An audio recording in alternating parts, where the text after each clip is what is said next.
हाँ तो दोस्तों, स्वागत है आपका हमारे चैनल समाजशास्त्र की बातें में। और श्रृंखला चल रही है यूपी पीजीटी, जो शेष है वही विशेष है, अर्थात परीक्षा की दृष्टि से अत्यंत महत्वपूर्ण प्रश्नों का समावेश इस श्रृंखला में किया जा रहा है। इसके पहले हम 148 प्रश्नों की चर्चा कर चुके हैं। आगे हमारा प्रश्न है प्रश्न संख्या 149। प्रश्न है, समाजशास्त्र का अतीत लंबा है किंतु इतिहास संक्षिप्त है। यह कथन निम्नलिखित में से किसका है? ऑप्शन है Sorokin, Robert Bierstedt, Merton, M N. Srinivas.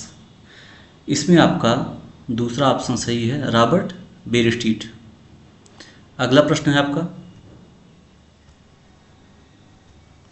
निम्नलिखित में से कौन सा कथन सही है?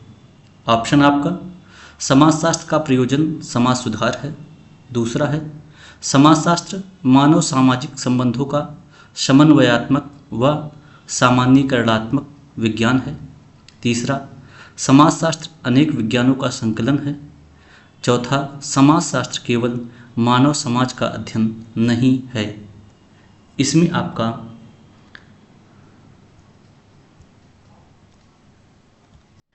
दूसरा ऑप्शन सही है, समाजशास्त्र मानव सामाजिक संबंधों का समन्वयात्मक व सामान्यीकरणात्मक विज्ञान है। अगला प्रश्न है आपका, समाजशास्त्र को अमेरिकन साइंस कहा जाता है क्योंकि अमेरिका में हुआ था समाजशास्त्र का। ऑप्शन है नामकरण, जन्म, सर्वाधिक विकास और वैज्ञानिक रूप का विकास। इसमें आपका तीसरा ऑप्शन सही है, सर्वाधिक विकास। अगला प्रश्न है, क्रोबर ने समाजशास्त्र और मानवशास्त्र को बहिने कहा है। ऑप्शन है सौतेली, जुड़वा, चचेरी, अवैध। क्रोबर ने समाजशास्त्र और मानवशास्त्र को जुड़वा बहने कहा है। अगला प्रश्न है आपका, अगस्त कॉम्टे ने विज्ञानों का संयोजन श्रेणीबद्ध रूप में किया है। इनमें से कौन सा एक सही है?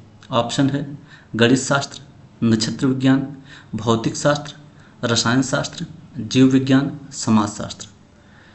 दूसरा ऑप्शन भौतिक शास्त्र, नक्षत्र विज्ञान, रसायन शास्त्र, जीव विज्ञान, समाजशास्त्र। तीसरा भौतिक शास्त्र, नक्षत्र विज्ञान, रसायन विज्ञान, भौतिक शास्त्र, जीव विज्ञान, समाजशास्त्र। चौथा है गणित शास्त्र, नक्षत्र शास्त्र, भौतिक शास्त्र, जीव विज्ञान, रसायन शास्त्र, समाजशास्त्र। इसमें दोस्तों आपका पहला ऑप्शन सही है। इसमें नक्षत्र विज्ञान को खगोल विज्ञान भी कहा जा सकता है। अगला प्रश्न है, अगस्त कॉम्टे ने विज्ञानों के संस्तरण के सिद्धांत में प्रथम स्थान किस विषय को दिया है? ऑप्शन है आपका समाजशास्त्र, प्राणीशास्त्र, गणित शास्त्र, भौतिक शास्त्र। इसमें आपका ऑप्शन नंबर 3 सही होगा, गणित शास्त्र।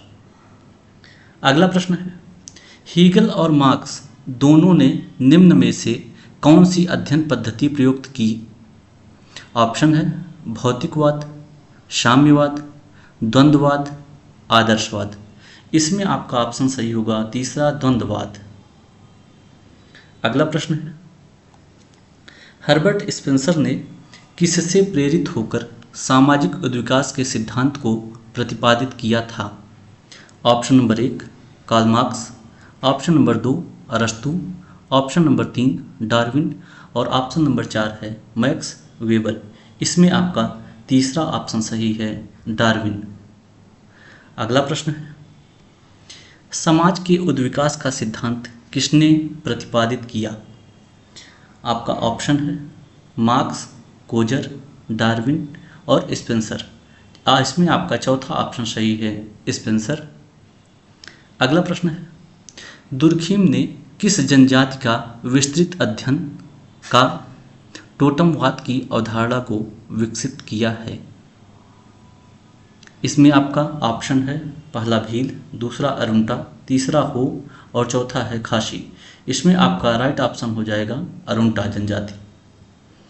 अगला प्रश्न है, किस भारतीय समाजशास्त्री का सामाजिक मूल्य का सिद्धांत विश्व भर में प्रसिद्ध हुआ? इसमें ऑप्शन है आपका doctor DP Mukherjee, doctor R के मुखर्जी, डॉक्टर डीएन मजूमदार और डॉक्टर योगेंद्र सिंह। इसमें आपका राइट ऑप्शन हो जाएगा डॉक्टर आर के मुखर्जी। इन्होंने सामाजिक मूल्य की चर्चा की है। अगला प्रश्न है, डॉक्टर भगवान दास किस संस्था से संबंधित थे? ऑप्शन है ब्रह्म समाज, थियोसॉफिकल सोसाइटी, आर्य समाज, हरिजन सेवक संघ। इसमें आपका राइट ऑप्शन होगा थियोसॉफिकल सोसाइटी। अगला प्रश्न है, जो व्यवस्था से अनुकूलन या सामंजस्य बनाए रखते हैं वे कहलाते हैं। ऑप्शन है अंतर्निहित प्रकार्य, प्रकट प्रकार्य, अकार्य, प्रकार्य। इसमें आपका राइट ऑप्शन हो जाएगा प्रकार्य। अगला प्रश्न है आपका, सामाजिक अंतःक्रिया द्वारा वह पारस्परिक प्रभाव है जो मनुष्य अंतः उत्तेजना तथा प्रक्रिया द्वारा एक दूसरे पर डालते हैं। यह कथन किस विचारक का है?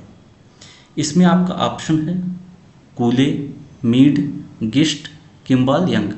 इसमें आपका राइट ऑप्शन हो जाएगा गिस्ट। बढ़ते हैं अपने अगले प्रश्न पर। हमारा प्रश्न है, पार्सन्स ने सामाजिक क्रिया को एक व्यवस्था माना है जिसके 3 पक्ष होते हैं, जिसमें से 2 है व्यक्तित्व व्यवस्था और सांस्कृतिक व्यवस्था। निम्न में से उनके द्वारा बताई गई तीसरी व्यवस्था कौन सी है? ऑप्शन है आपका आर्थिक व्यवस्था, राजनीतिक व्यवस्था, सामाजिक व्यवस्था, मनोवैज्ञानिक व्यवस्था। इसमें आपका राइट ऑप्शन हो जाएगा सामाजिक व्यवस्था। अगला प्रश्न है, प्रत्यय शास्त्र फिनोमेनोलॉजी किससे संबंधित है? ऑप्शन है आदर्श प्रारूप प्रत्यय से, वैज्ञानिक परियोजना की खोज से, समाज में व्यवस्था की समस्या से, और चौथा ऑप्शन है दैनिक सामाजिक जीवन सिद्धांतों से। इसमें आपका राइट ऑप्शन होगा दैनिक सामाजिक जीवन सिद्धांतों से। अगला प्रश्न है, घटना क्रिया विज्ञान सामाजिक अध्ययन में किस प्रकार का दृष्टिकोण अपनाने पर बल देता है? ऑप्शन है वर्णनात्मक दृष्टिकोण, व्याख्यात्मक दृष्टिकोण, अन्वेषणात्मक दृष्टिकोण और परंपरात्मक दृष्टिकोण। इसमें आपका राइट ऑप्शन होगा व्याख्यात्मक दृष्टिकोण। अगला प्रश्न है, विवाह के बाद व्यक्ति स्वयं निम्नलिखित में से किस प्रकार के परिवार की रचना करता है? ऑप्शन है नवस्थानीय परिवार, प्रजनन मूलक परिवार, जन्म मूलक परिवार, पितृसत्तात्मक परिवार। इसमें आपका राइट ऑप्शन हो जाएगा प्रजनन मूलक परिवार। अगला प्रश्न है, ई.बी. टॉयलर की दृष्टि में निम्नांकित में से कौन धर्म का सबसे पुराना स्वरूप है? ऑप्शन है जीवित सत्तावाद, प्रकृतिवाद, एक सत्तावाद, एकेश्वरवाद। इसमें आपका राइट ऑप्शन हो जाएगा जीवित सत्तावाद। अगला प्रश्न, निम्नलिखित में से कौन सी सहयोगात्मक प्रक्रियाएं हैं? नीचे दिए गए कूटों में से सही उत्तर का चयन कीजिए। कूट है सहयोग, संघर्ष, प्रतिस्पर्धा, सात्मीकरण। ऑप्शन पहला है आपका 1 और 2, दूसरा ऑप्शन है 1, 2 और 3, तीसरा ऑप्शन है 2, 3 और 4 और चौथा ऑप्शन है 1 और 4।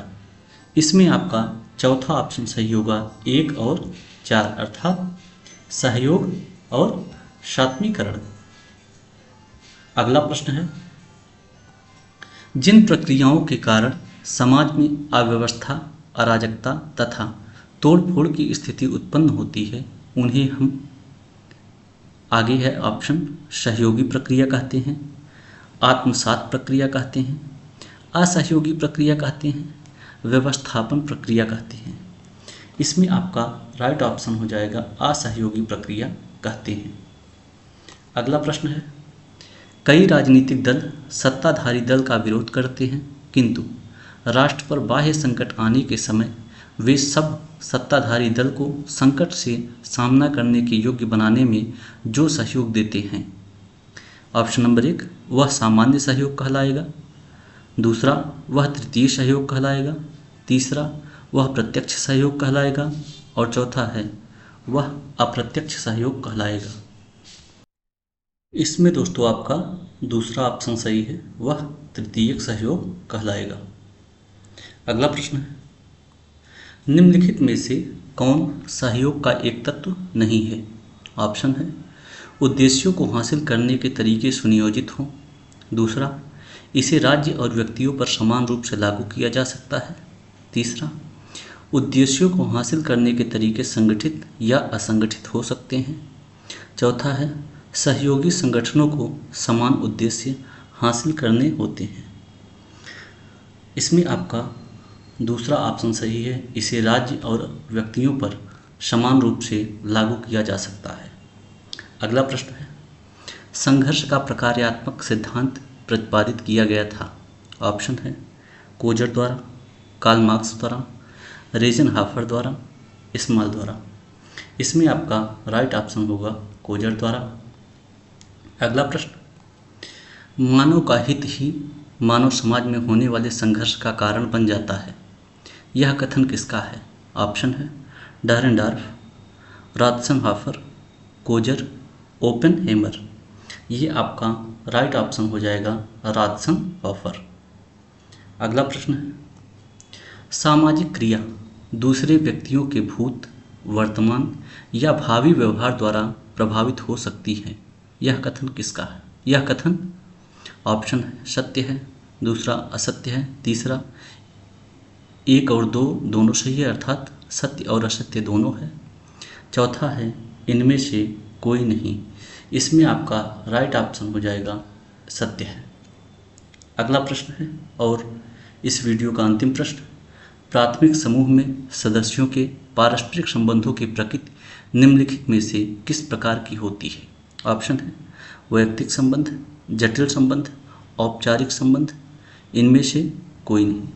ऑप्शन आपका सही है, वैयक्तिक संबंध है।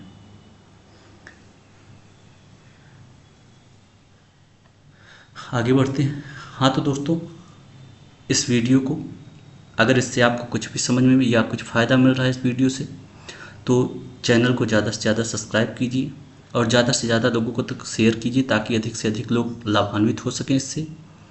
और टेलीग्राम ग्रुप का लिंक वीडियो के डिस्क्रिप्शन में दिया जा रहा है, उससे भी जुड़ें आप लोग, ताकि जब जब हमारा वीडियो अपलोड हो आप लोगों को तुरंत जानकारी मिलती रहे। धन्यवाद।